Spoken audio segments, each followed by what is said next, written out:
Welcome back to another episode of AMO Weekly. I am your host, Jacob Donnelly, founder of A Media Operator, and joining me today is Christiana Shadone, editor here at A Media Operator. Christiana, how are you?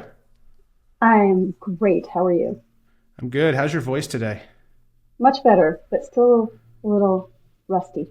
Yeah, that weekend in Argentina screwed up your voice, huh? I did so much of nothing. Sounds nice. All right, let's jump right in. So, we've got a few big topics to discuss today. First is MJH Life Sciences. You did a pretty nice profile on them, but based off of some news that they made an acquisition last month in the consumer space. Why don't you tell us a little bit about MJH so that we can kind of dig in from there? So you had sent me the press release that MJH had bought this place called New Beauty, and I'd never heard of MJH Life Sciences, which is not surprising. I'm not in the medical profession.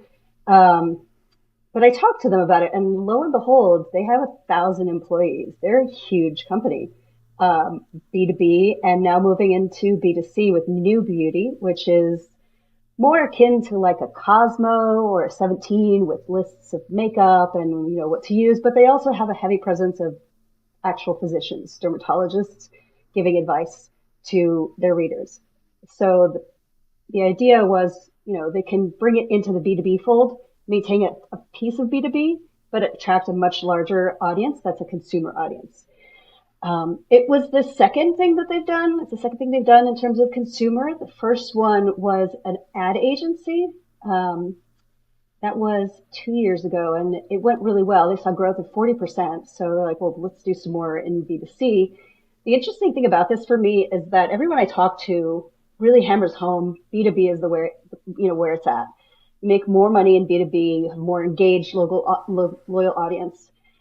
And consumers a lot harder to do. And it's true. I mean, especially in beauty, everyone does beauty. Influencers do beauty. You have the old legacy publications. So how can you really compete? I mean, I do think that the whole angle of having actual physicians involved in the content probably gives them some credibility that maybe a Cosmo wouldn't have. Nothing against Cosmo. But it's still consumer. And I mean, I talked to the CEO, Mike Hennessy. I think it was his father who founded the company in '99.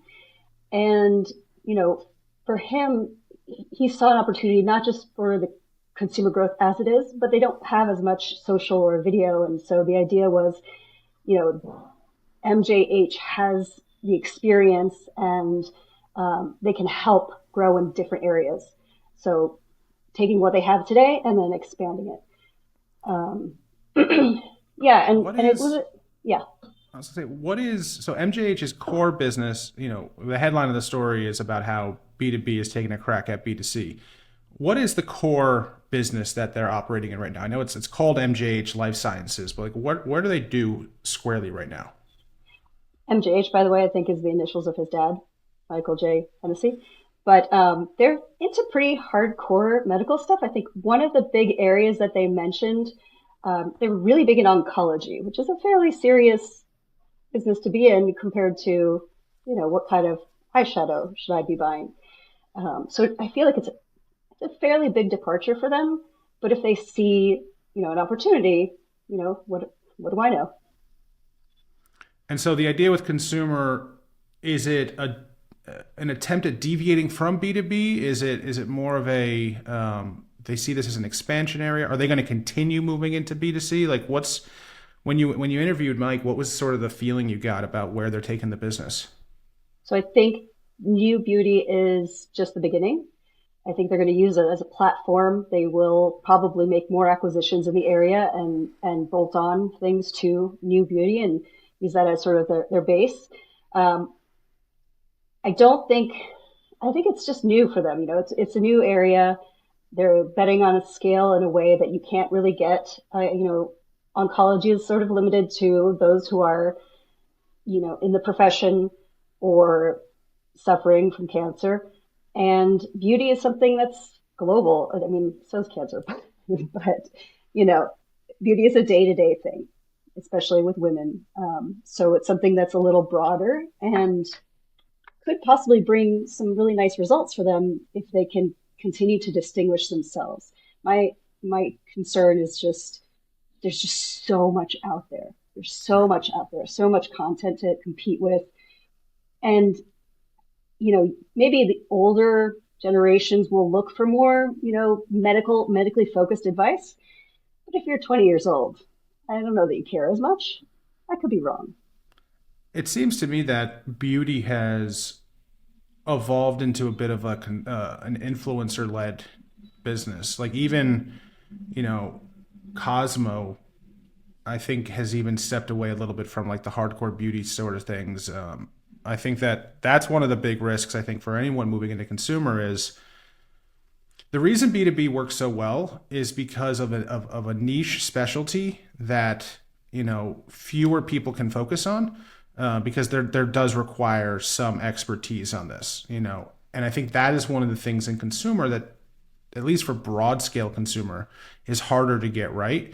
And so, we've seen this proliferation of beauty influencers, right? That, what do they call it? Like the get ready with me videos where literally like, these influencers will just be sitting there doing their makeup, talking about totally random stuff. There's a parasocial relationship that goes on between the viewer and that influencer, and there's a connection to that beauty, those beauty brands. So I think that that's the big concern about moving into like a beauty type business is like, what is your differentiation? Is there a content expertise that an influencer can't do? I would be curious to see how that plays out. But I think curious. there's another angle here, which is what is resonating with Gen Z is authenticity, and my perception of what new beauty is and what they're going to do is a lot more polished than something authentic. Authentic is what you're saying about get ready with me. Sit down with me and we'll chat about whatever while I do my makeup. And we saw that even with the Rare Beauty newsletter that we read about a couple weeks ago. That newsletter is resonating because the author is authentically responding to fans and readers and doing what they want to, what they're looking for. They want to know more about what happens behind the scenes. And so she's going after that, as opposed to doing a list of, the 10 best lipstick colors for the fall. I mean, look, I have started doing those short form videos on LinkedIn. And when I did my first one, I had a reader who's read AMO for a long time reach out to me and suggest that I do something else while talking. He's like, look, people don't mind that it's not high quality from like a studio perspective, right? Like you and I are sitting in our respective home offices recording this video on Riverside. So like, and people will still watch. There's not a need for a high production value, but there is a desire for some like authentic dynamism. And I think that is one of the things that influencers can do really well that, media companies are sort of afraid of. There is this fear of not putting out something perfectly polished. Yeah. Some of that goes to like, professionalism. Some of that goes to like the journalistic code. Some of that goes to a lot of those different things. But influencers don't operate that way. And with people's attention spans pretty screwed up, there is something to be said about the authentic lo-fi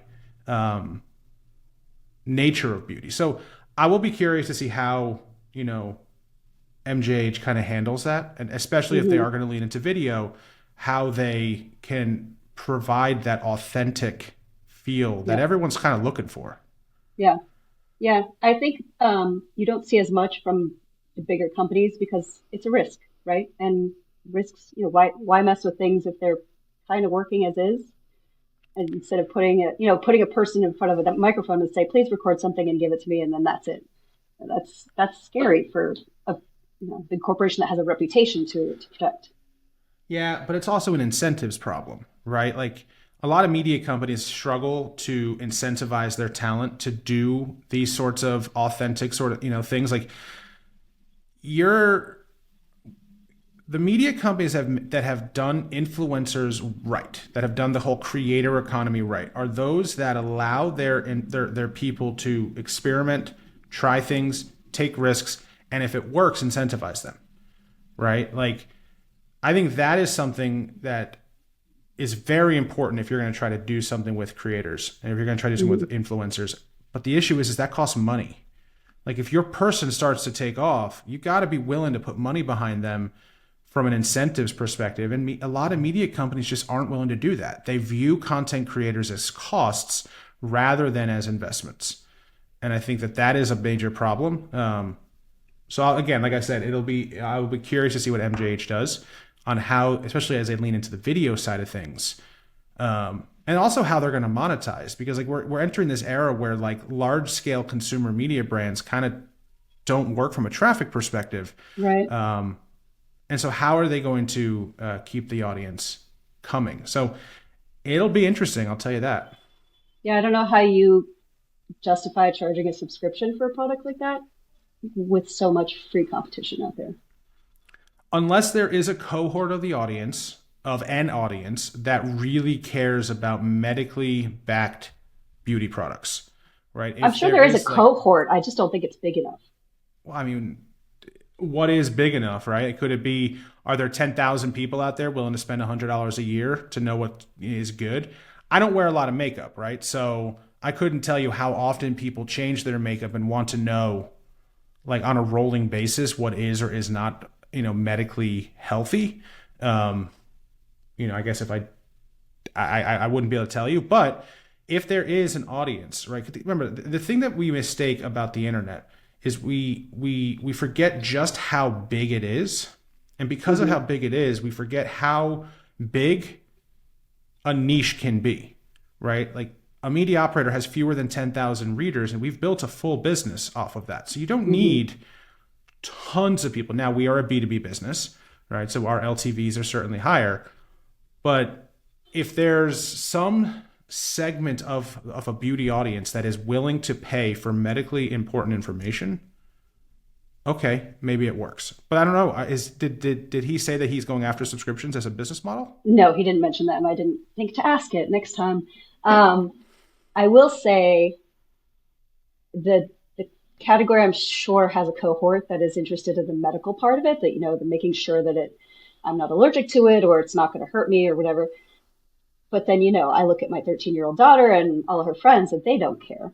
And then I go to the store with her and I don't care either. I'm just like looking for something. The marketing is so important in consumer and beauty that, I don't know, maybe it works, maybe it doesn't.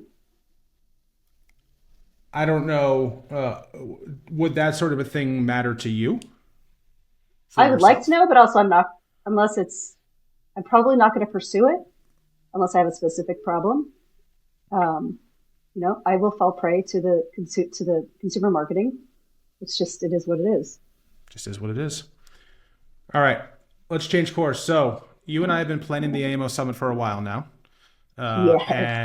And we are continuing to do that. October 8th and 9th, New York City, buy your tickets. You have been pushing me to put a panel on stage about content, about editorial.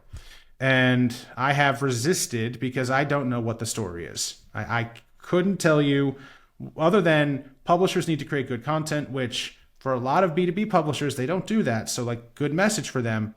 But like, besides saying that, right? And I don't really know what to say. Well, you published a story on Wednesday about the Financial Times that changed my mind perhaps about what an editorial story is at the AMO Summit. So tell me a little bit more about this story. Oh my God, it was so much fun. It was such an editorial, nerdy, geeky conversation. It was also one where you referred to me as a stubborn ass. So that also was... No, that was you. You referred to yourself that way. I disagreed. You disagreed, which is basically you saying it. So anyway. Okay. Tell me about the story. So it was really fun to talk to Hannah Sarney of the FT. She has been in the newsroom for a while. Prior to this, she has a position now as editorial product director. And prior to this, she was the head of audience engagement. And that was a new position. She helped create that position too. It didn't exist. And then she helped create this new position, which was sort of an evolution of the previous one. But in any case, what she saw and what I have seen in my lifetime of different newsrooms is reporters and editors tend to have no idea what's happening with the audience. We have, at most how many page views the story got is sort of the information we get. We don't get a lot of feedback. We don't know what's resonating, what's not. We're not encouraged to talk to the audience because, there's separation of church and state. However, at this point in time, you can't divide the newsroom from commercial and product the way you used to be able to. It's just, we were raking in the money 30, 40 years ago. It's not happening anymore. You need your editors and reporters and journalists to be keenly aware of what's happening with the audience, how they're consuming things, what they're consuming, why they're consuming them.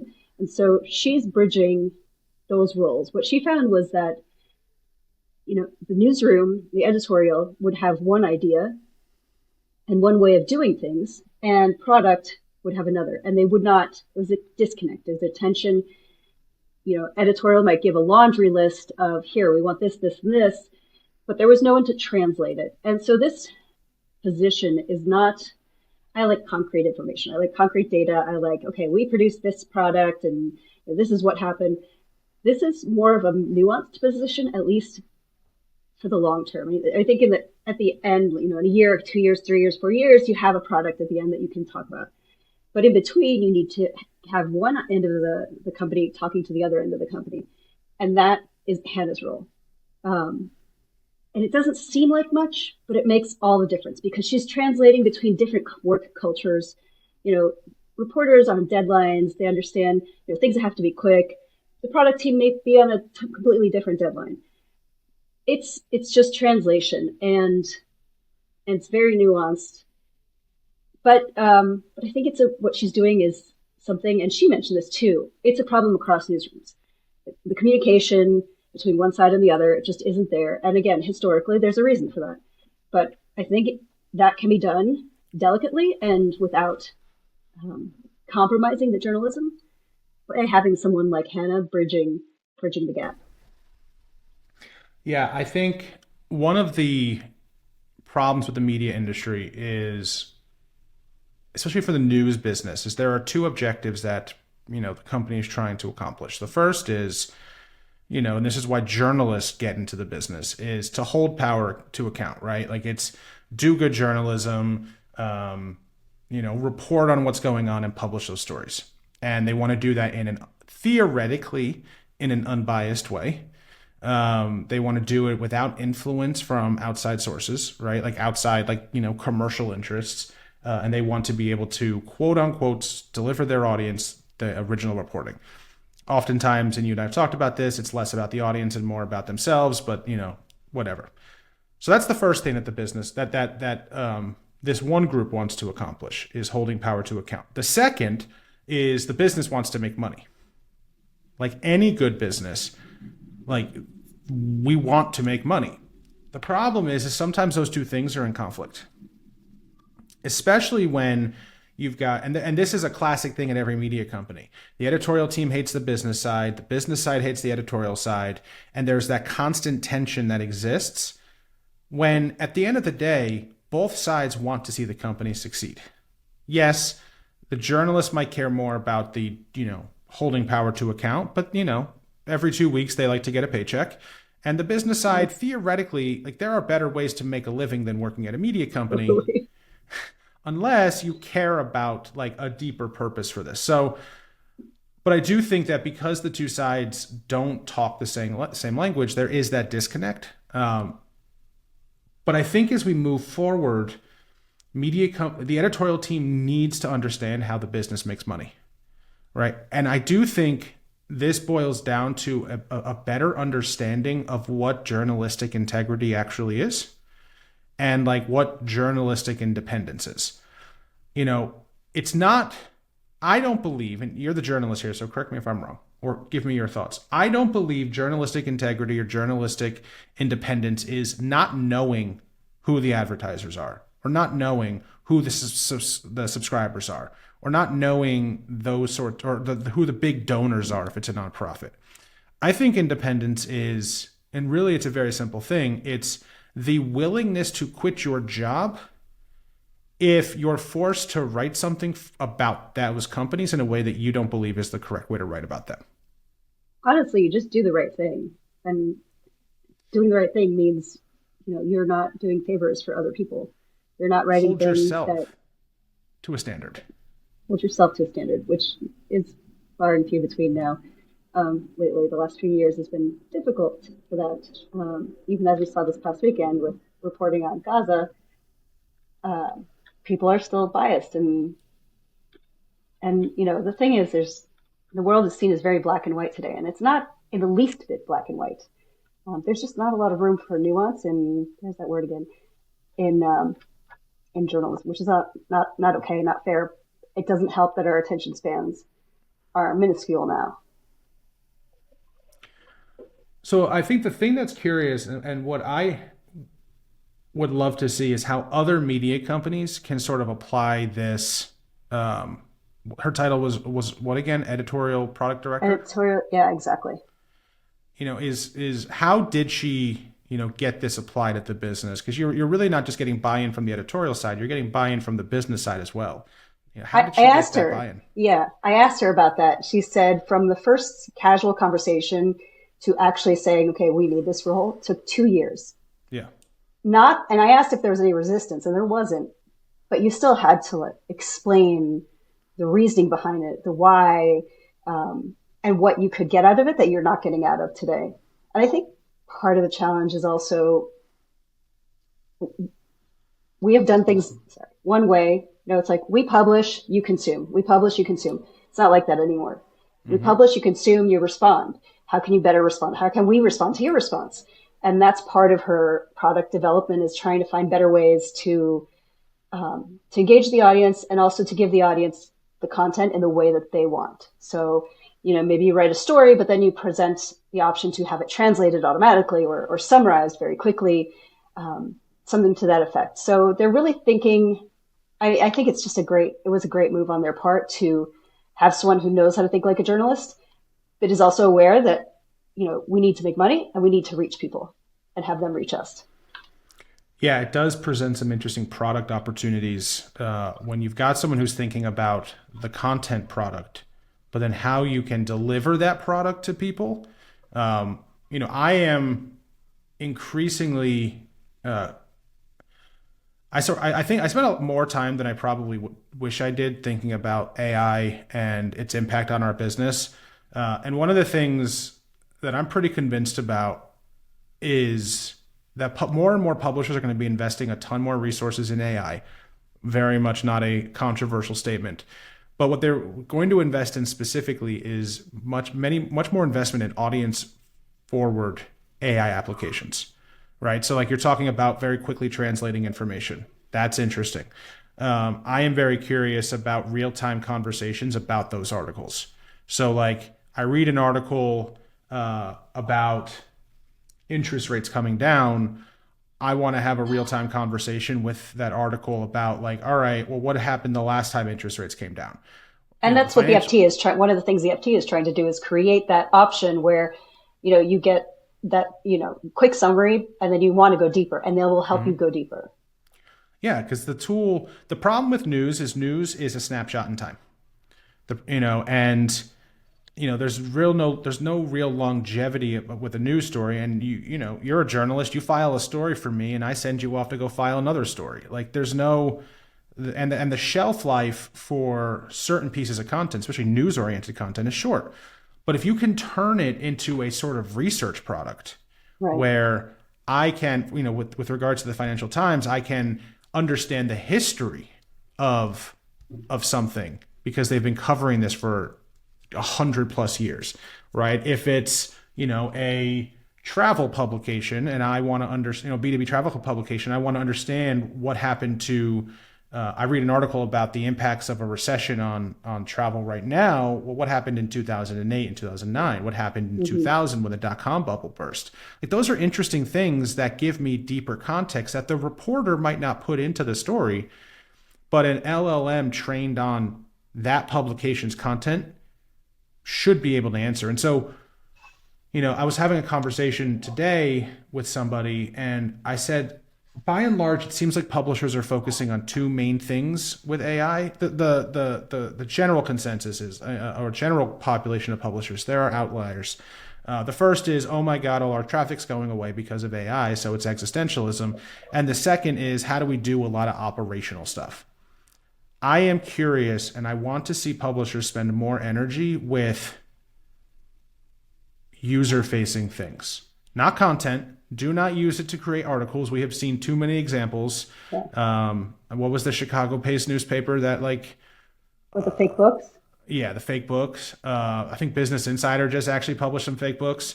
I think that there have been a couple examples now where fake books are just the thing apparently. So don't do it for content, but do it for, derivatives of that content, right? I think there's something really important what you said a minute ago. It's not just retrieving information; it's retrieving information from that source, from Yes. the Financial Times, which is a trusted source for the most part of information and has been for a long time. It's not like you go on Google and try to get that, an answer to that question. Do you trust it? You don't know. Is it misleading? In theory, what's coming from the FT should be pretty solid, especially, compared to others. But if they're training it on their content alone, sure, there could probably be mistakes here and there, but overall, I would think it would be just much better quality. I think the question, and I don't technically know how this works, is, when you do a story, right, about a news item, you report this thing happened. And then you get more context and you report, all right, well, that thing happened, but this is a different detail about that thing that might actually make the older detail less relevant. And then you do another story that says, all right, that thing happened, and this other detail is actually more important. And so as time goes on, you get incremental, you get incremental truths to some extent, right? Because you can only publish what you know. And so how does an LLM know what is the true truth? Does that make sense? You can always publish what you know, but you also have to be discerning enough to know what actually matters, because the LLM could go off in a million different directions too, which may be what you're getting at as well. I'm just thinking about, I watched All the President's Men a few months ago. And obviously that was an intense investigation where they're trying to take the president down, or not, they're not trying to take the president down. They're trying to figure out something's going on and who actually was part of Watergate. And so they're starting to publish these stories before they have all the facts, because they can't always get all the facts, and things kind of get updated as time goes on. But I guess it really doesn't matter, because nothing they published was incorrect. It's just the story, not complete. Just not complete. Investigation. Just not complete. I don't know. It's telling the story as it goes and hoping you get to the bottom of it. Well, that's why you're the capital J journalist here. Yeah, I do have an expensive degree that says that. Well, lucky you. Well, I'm super intrigued about what the FT is doing. I think it's the right way to do things. I think more media companies need to have that person who can sit between edit and the business side and translate, but that person needs to be empowered. I think the problem is other media companies, I'm sure, have tried this, but that person needs to be empowered to really make things get done. And that means there needs to be a willingness from leadership on both sides, your heads of edit and your heads of the business side, to want to see this move forward. And I think that may also be why it takes so long to get a result, is you have to do the dirty work of this is why we're doing it. This is why it makes sense. Here's, as much evidence as we can show you so far. And that's not overnight. No, it's certainly not. Much easier for smaller companies. But the impact, the Financial Times generates hundreds of millions in revenue. So the impact for them is extreme. But that's about. So does this mean we can do editorial at the summit? Well, we've got one ask right now. If we hear back, that will be a good ask. And if not, then we'll figure out something else. But you have warmed me to the idea. I won. Well, you've won the battle. We'll see if you win. We'll see. There's still 4 months, 4 days until the AMO summit. So we'll see what happens. That all? Okay. That's all. All right. Well, with that is all the time we have. Thank you all very much for listening. If you are a new follower, Be sure to hit subscribe so you get updates when we publish new episodes, and sign up for the newsletter. Head over to amediaoperator.com to sign up, and we will see you soon. Take care, everyone. Bye.